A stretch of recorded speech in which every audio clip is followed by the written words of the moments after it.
మనందరికి తెలుసు తెలంగాణ రాష్ట్రంలో ఎవరైతే పేరెంట్స్‌ని చూసుకోరో ఆ ప్రభుత్వ ఉద్యోగులకి శాలరీలో కోత విధించి ఆ డబ్బులు పేరెంట్స్‌కి పంపించే విధంగా కొత్త బిల్ తీసుకురాబోతున్నారు.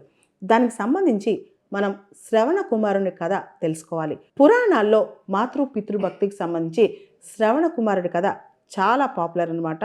ముఖ్యంగా ఆ భక్తి అనేది అంటే తల్లిదండ్రులను ఎలా ప్రేమించాలి అనేది ఆ కథ ద్వారా మనకు తెలుస్తా ఉంటది.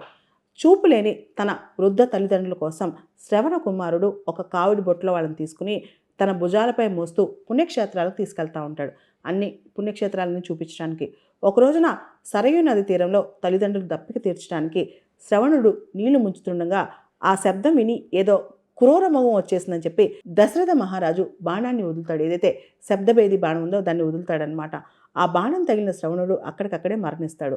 పుత్ర శోకంతో అంటే మంచినీళ్ళు తెస్తాడని వెళ్ళిన కొడుకు రాకపోవడంతో పుత్రశోకంతో అలమటించిన ఆ వృద్ధ దంపతులు నీవు కూడా ఇలాంటి పుత్ర వియోగంతోనే చనిపోతావు, మరణిస్తావు అని చెప్పి దశరథుడిని శపిస్తారనమాట.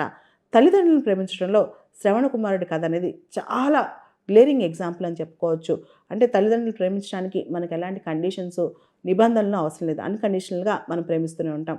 అయితే తల్లిదండ్రులు ఇష్టపడిన వాళ్ళకి ఒకవేళ ఇష్టపడిన వాళ్ళకంటే వాళ్ళ డబ్బునే ఇష్టపడిన వాళ్ళకి ఎటువంటి బిల్లులు రావాలి, ఎటువంటి చట్టాలు వాళ్ళని సరిచేయాలి అనే దాని మీదే చాలా చర్చ జరుగుతుందనమాట. రీసెంట్‌గా ఒక వార్త చాలా ట్రెండ్ అయింది. ఫేమస్ క్లోతింగ్ బ్రాండ్ రేమండ్స్ మాజీ అధినేత, ప్రముఖ పారిశ్రామికవేత్త, పద్మభూషణ్ అవార్డు గ్రహీత విజయపత్ సింఘానియా 87 సంవత్సరాల వయసులో కన్నుమూశారు. ఆయన ఆటోబయోగ్రఫీ అన్ ఇన్‌కంప్లీట్ లైఫ్ అని చెప్పి దానిలో తన ఆస్తంతా కొడుకులు రాయించుకుని ఏ విధంగా తనని బయటికి పంపించేశారు. తన కారు, పర్సనల్ సిబ్బంది, తన సొంత ఇల్లు కూడా లాక్కుని కొడుకులు ఏ విధంగా బయటికి పంపించేశారు. ఈ కథ అంతా ఆయన చాలా అత్యంత విషాదాంతంగా వర్ణించారనమాట. ఇదంతా చూసిన తర్వాత ఆస్తి రాగానే పిల్లలు ఎలా మారిపోతారు, అదేవిధంగా తల్లిదండ్రుల చేతిలో ఏది లేనప్పుడు పిల్లల ప్రవర్తన ఎలా ఉంటుంది, ఇవన్నీ తెలుసుకుని నేటి సమాజంలో మనందరం కూడా మసులుకోవాలి. ముఖ్యంగా తెలంగాణలో తీసుకొస్తున్న ఈ బిల్లు మొత్తం భారతదేశానికి ఆదర్శం అవ్వాలి. ఇండియాలో కూడా maintenance of parents and senior citizens act ఉంది. కానీ అది పూర్తి స్థాయిలో ఇంప్లిమెంట్ అవ్వట్లేదన్నమాట.